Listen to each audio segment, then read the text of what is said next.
loving every day. That's the prayer that a country boy prays.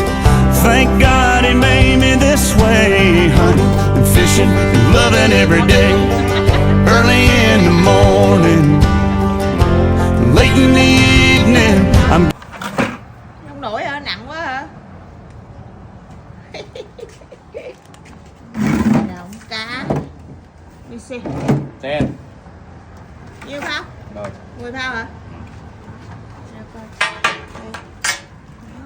Bỏ gia vị đó hay gì? Rồi đã, nhìn đã dễ sợ. Phê.